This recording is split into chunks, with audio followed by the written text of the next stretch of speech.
Welcome students. Now let's do some of the numericals related to the topics that we have covered so far. So the very first question is, a polythene piece rubbed with wool is found to have a negative charge of 3 into 10 to the power minus 17 coulomb. Estimate the number of electrons transferred from which to which. Is there a transfer of mass from wool to polythene? अब ये question आप एक बार video को pause करके इसको solve करने की कोशिश करना। तो देखिए क्या हो रहा है इस क्वेश्चन के अंदर कि कोई पॉलीथीन पीस वूल के साथ हम रब कर रहे हैं और उसमें क्या देखा गया है कि कुछ इलेक्ट्रॉन्स जो है मतलब चार्ज्ड हो गया है वो पॉलीथीन, ठीक है ना, ये उस पर चार्ज आ गया है। तो हमें देखना क्या है कि estimate the number of electrons. अब चार्ज क्यों डेवलप होता है? चार्ज तब डेवलप होता है जब इलेक्ट्रॉन्स ट्रांसफ़र होते हैं, ठीक है। तो यही पूछ रहा है कि कितने इलेक्ट्रॉन ट्रांसफ़र हुए हैं और ये भी बताना है साथ में कहाँ से कहाँ ट्रांसफ़र हुए हैं, ठीक है। तो देखिए, a polythene piece rubbed with wool is found to have a negative charge. तो पॉलीथीन पीस के ऊपर चार्ज कौन सा आया है? नेगेटिव चार्ज आया है। इसका मतलब इलेक्ट्रॉन कहाँ से कहाँ ट्रांसफ़र हुए हैं? वूल से पॉलीथीन में ट्रांसफ़र हुए हैं, ठीक है ना, क्योंकि जो इलेक्ट्रॉन गेन करता है उसके ऊपर नेगेटिव चार्ज आता है, ठीक है। तो फ्रॉम विच टू विच? तो from wool to polythene transfer हुए हैं। कितने इलेक्ट्रॉन ट्रांसफ़र हुए हैं? तो हम क्वांटाइजेशन का फॉर्मूला लगा सकते हैं। As per quantization Q is equal to क्या होता है? NE। Q is equal to NE। तो देखिए, तो since wool is negatively charged by an amount इतना, that means it has gained electrons, therefore electrons are transferred from wool to polythene. अब as per quantization of charge we have Q equals to NE, Q equals to NE। तो Q कितना हुआ है charge? 3 into 10 to the power minus 7, ठीक है। तो ये भी नेगेटिव में है तो यहाँ माइनस आ जाएगा, माइनस Q। और हमने कहा था कि जो चार्ज होता है वो उस इलेक्ट्रॉन को हम एज ए बेस लेते हैं तो इलेक्ट्रॉन पे चार्ज होता है नेगेटिव, तो ये भी आ जाएगा माइनस। तो माइनस माइनस कैंसिल आउट हो जाएगा। तो n की वैल्यू हमें निकालनी है और इलेक्ट्रॉन के ऊपर चार्ज कितना है हमें पता ही है, 1.6 into 10 to the power minus 19 coulomb. n कितना हो जाएगा? 3 into 10 to the power 7 divided by 1.6 into 10 to the power minus 19। तो कितना हो गया? 2 इंटू 10 टू द पावर 12। तो these many number of electrons transferred, इतने इलेक्ट्रॉन जो है ट्रांसफर होंगे, ठीक है ना। सेकंड पार्ट क्या कह रहा है? Is there a transfer of mass from wool to polythene. क्या मास भी ट्रांसफर होगा? यस या नो? तो yes of course there will be transfer of mass भी ट्रांसफर होगा। क्यों? क्योंकि हर एक इलेक्ट्रॉन का अपना एक मास होता है। तो देखिए, yes there will be transfer of mass because electrons do have mass. अब इलेक्ट्रॉन का मास कितना होता है? 9 into 10 to the power minus 31 kg, ठीक है ना। तो ये एक इलेक्ट्रॉन का मास है और टोटल इलेक्ट्रॉन कितने ट्रांसफर हुए हैं? इतने। तो टोटल मास कितना हो जाएगा? कितना ट्रांसफर हुआ मास? तो n इंटू ME। तो that will come out as 1.8 into 10 to the power minus 18। The electrostatic force on a small sphere of charge 0.4 microcoulomb due to another small sphere of charge minus 0.8 microcoulomb in air is 0.2 Newton. What is the distance between the two spheres? दोनों spheres के बीच में distance कितना है? What is the force on the second sphere due to the first? तो second sphere के ऊपर कितना force लग रहा है फर्स्ट स्पेयर के वजह से? तो देखिए क्या दे रखा है इसमें, the electrostatic force on a small sphere of charge. तो दो स्पेयर है इसमें, एक स्मॉल स्पेयर है और एक लार्ज स्पेयर है, ठीक है ना।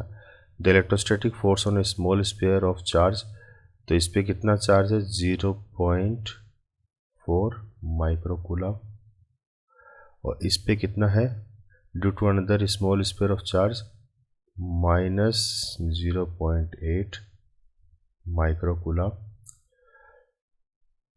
और इनके वजह से जो फोर्स लग रहा है इन दोनों के बीच में, मान लीजिए इन दोनों के बीच में डिस्टेंस कितना है, r है, और जो फोर्स लग रहा है वो कितना लग रहा है, 0.2 न्यूटन का फोर्स लग रहा है। What is the distance between the two spheres, तो हमें r की वैल्यू निकालनी है। तो कौन सा फॉर्मूला यूज करोगे इसमें, कूलम्ब्स लॉ, कूलम्ब्स लॉ हम यूज कर सकते हैं इसके अंदर, ठीक है ना। और फिर पूछ रहा है कि सेकंड स्पेयर पे कितना फोर्स लग रहा है ड्यू टू फर्स्ट स्पेयर, ठीक है ना। तो देखिए as per Coulomb's law F equals to k q1 q2 upon r square, तो बाकी सारी वैल्यूज दे रखी है, r की वैल्यू अपन इसमें निकाल सकते हैं, ठीक है।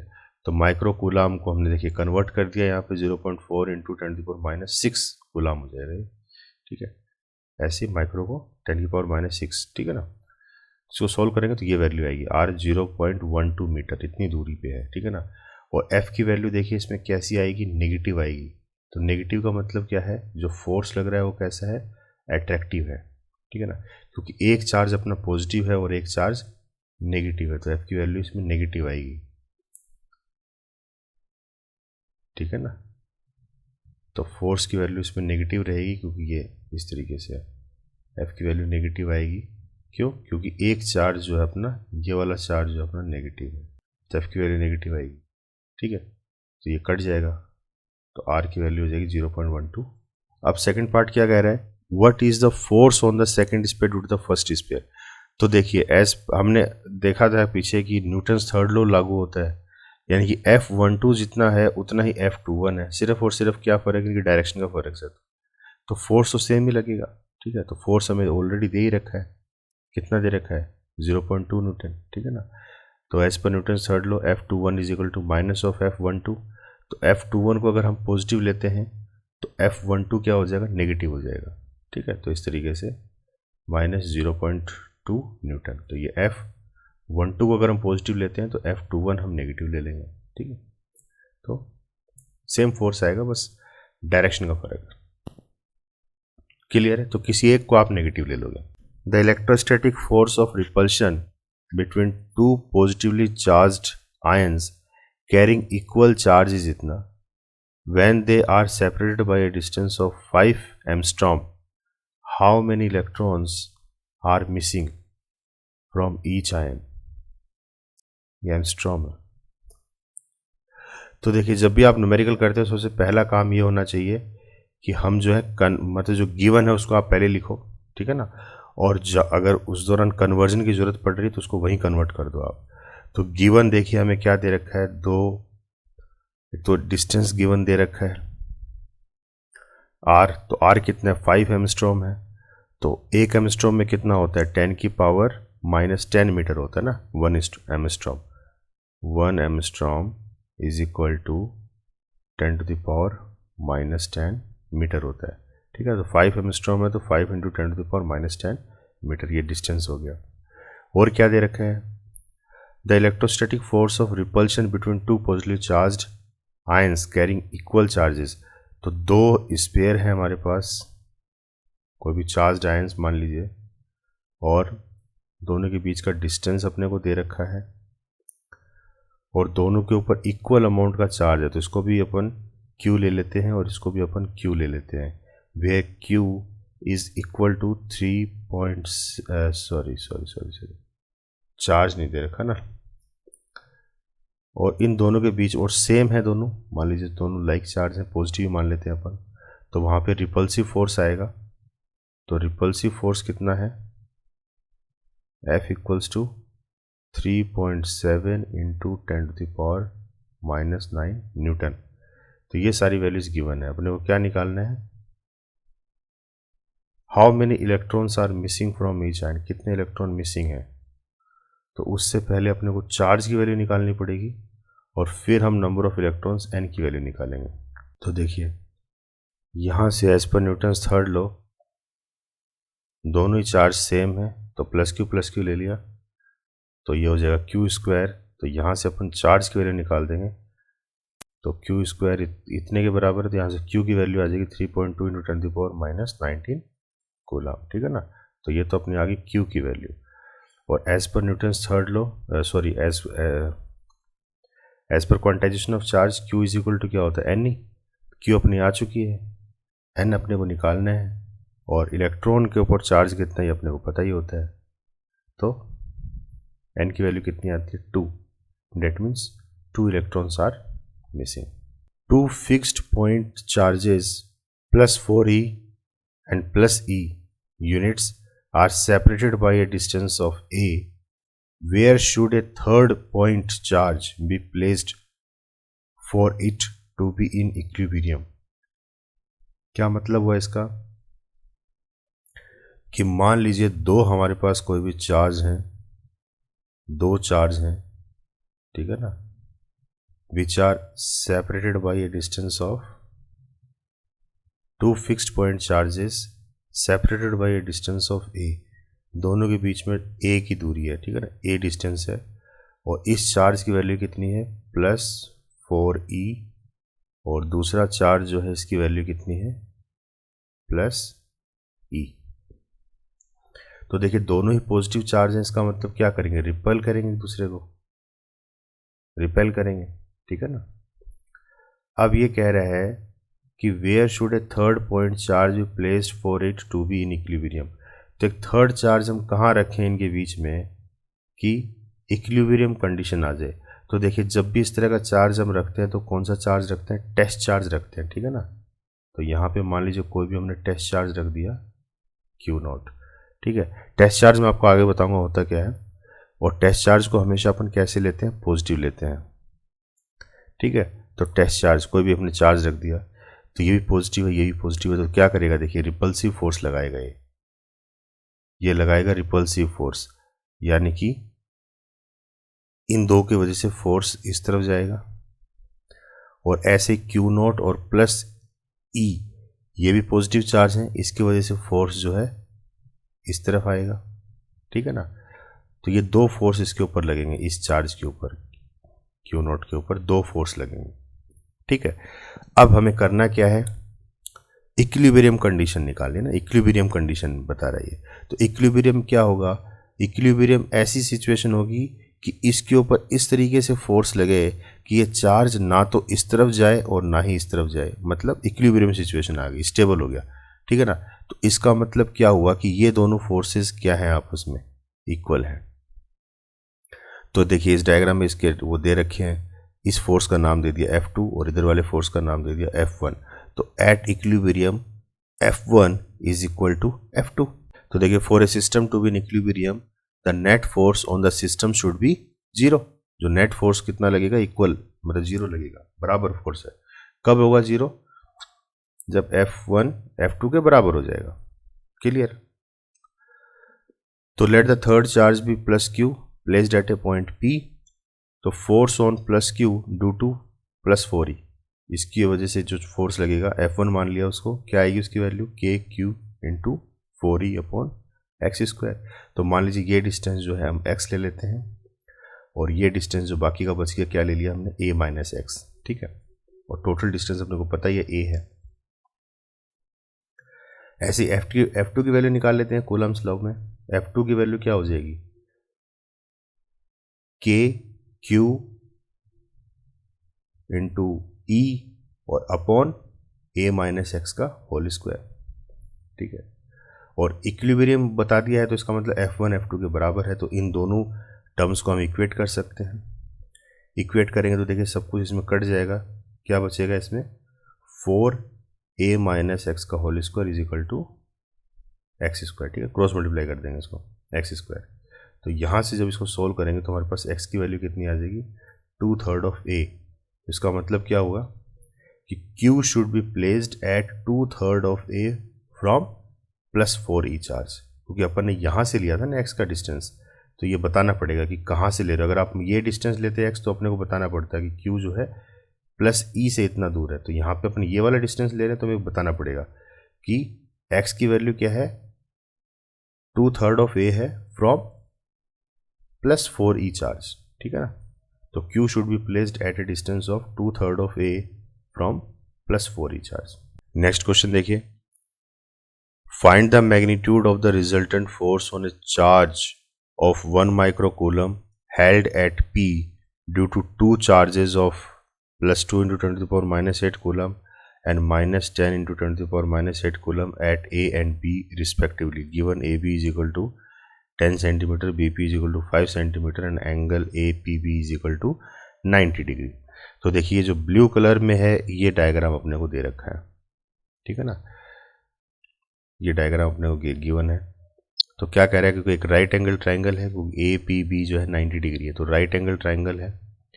P के ऊपर हमारे पास चार्ज है कितना, 1 माइक्रो कूलम. A के ऊपर चार्ज है +2 into 10 to the power -8 coulomb, क्योंकि ये ठीक है. और B के ऊपर चार्ज है -10 टू द पावर -8 कूलम, ठीक है. ये नेगेटिव है, ये पॉजिटिव है, और यहाँ P पॉइंट पे भी पॉजिटिव चार्ज है. AP की डिस्टेंस दे रखी है 10 सेंटीमीटर और BP का डिस्टेंस दे रखा है 5 सेंटीमीटर, ठीक है. तो आप चाहो तो इसको यहीं पे कन्वर्ट कर लो. अब क्या करना है, हमें देखना है कि P पॉइंट के ऊपर नेट फोर्स कितना लग रहा है, ठीक है ना. Find the magnitude of the resultant force on a charge of 1 micro coulomb held at P. तो P के ऊपर जो 1 माइक्रो कूलम चार्ज रखा हुआ है उसके ऊपर रिजल्टेंट फोर्स कैसे कितना लग रहा है, क्योंकि इसके ऊपर फोर्स A चार्ज की वजह से भी लगेगा और B चार्ज की वजह से भी लगेगा. तो देखिए A और P इन दोनों पॉइंट्स पे पॉजिटिव चार्ज है, तो पॉजिटिव चार्ज है तो जाहिर सी बात है क्या करेगा, रिपेल करेगा इसको. तो रिपेल किसके अलोंग करेगा, along the line joining the two charges. तो रिपल्सिव फोर्स इसके अलोंग लगेगा, अलोंग PN, ठीक है. तो इसको मान लेते हैं F1.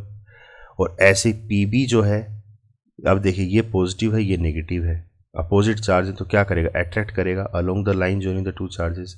तो ये इसको अपनी तरफ खींचेगा. तो ये हमने नेक्स्ट दूसरा फोर्स आ गया F2, ये इस तरफ आ गया. तो देखिए अब क्योंकि ये एंगल 90 डिग्री दे रखा है तो ये एंगल भी कितना होगा, 90 डिग्री होगा. तो F1 और F2 दोनों कितने डिग्री पे इंक्लाइंड है, 90 डिग्री पे इंक्लाइंड है. क्लियर है. तो F1 और F2 की वैल्यू अपन निकाल सकते हैं.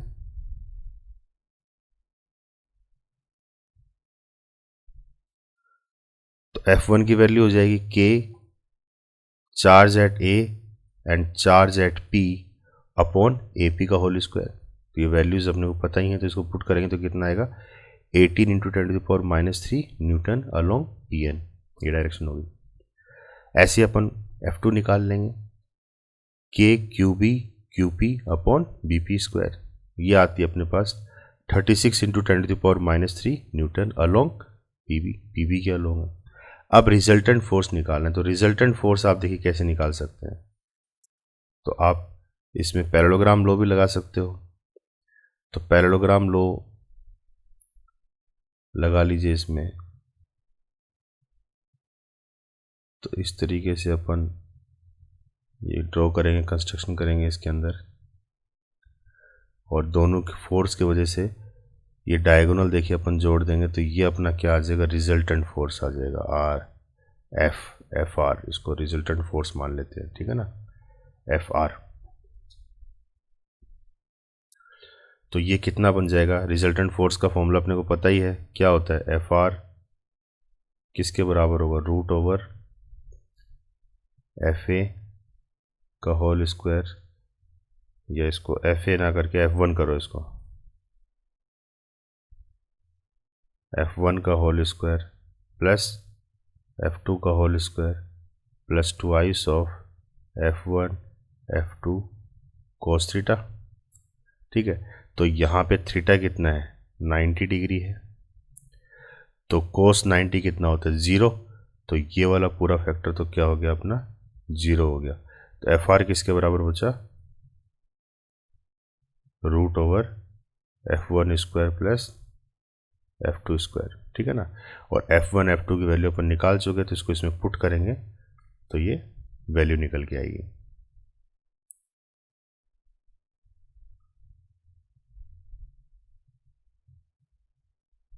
तो कितनी वैल्यू आ रही है, F नेट फोर्स कितना आ गया, √ओवर दिस. तो इसको सोल्व करके देखना आप, ठीक है ना. तो 4.024 into 10 to the power -2 newton आती है. क्लियर.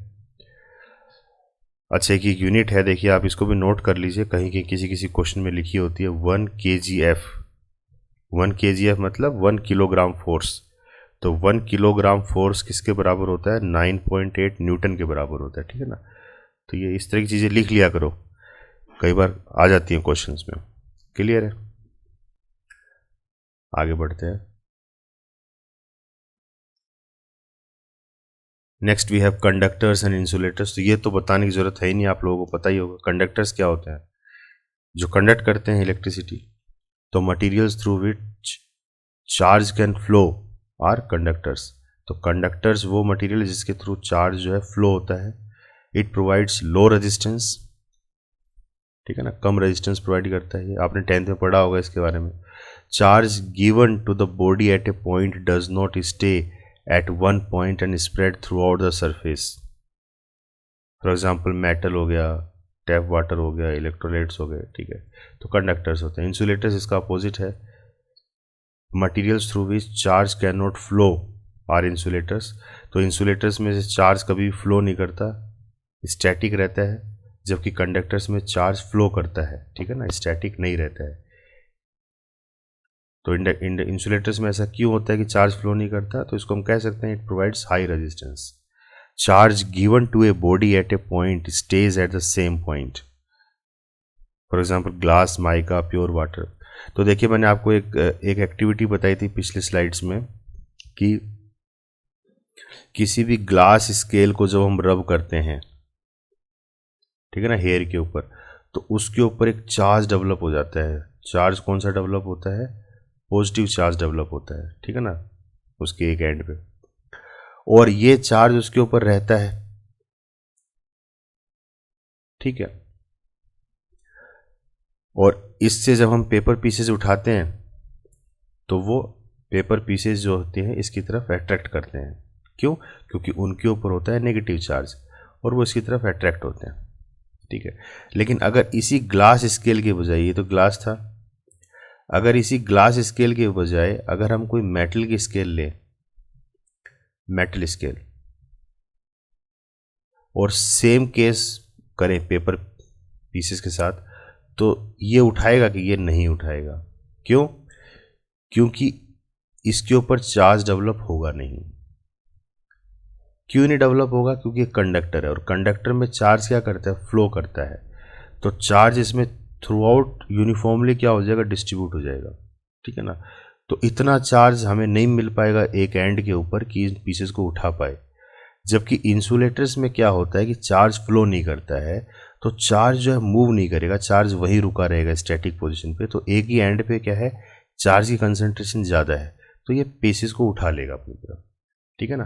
तो ये चीज़ ध्यान में रखना कि जब आप ग्लास स्केल के साथ ये एक्सपेरिमेंट करोगे तब तो आपको नज़र आएगा, लेकिन आप मेटल की स्केल अगर लोगे तो ये एक्सपेरिमेंट आपको नज़र नहीं आएगा वहाँ पे, ठीक है ना। तो यही कारण है, क्यों, क्योंकि मेटल जो होते हैं कंडक्ट करते हैं, तो चार्ज जो है यूनिफॉर्मली डिस्ट्रीब्यूट हो जाएगा। तो इस एंड के ऊपर चार्ज की जो कंसंट्रेशन है वो बहुत कम होगी। क्यों, क्योंकि हर जगह बराबर रहेगी ना।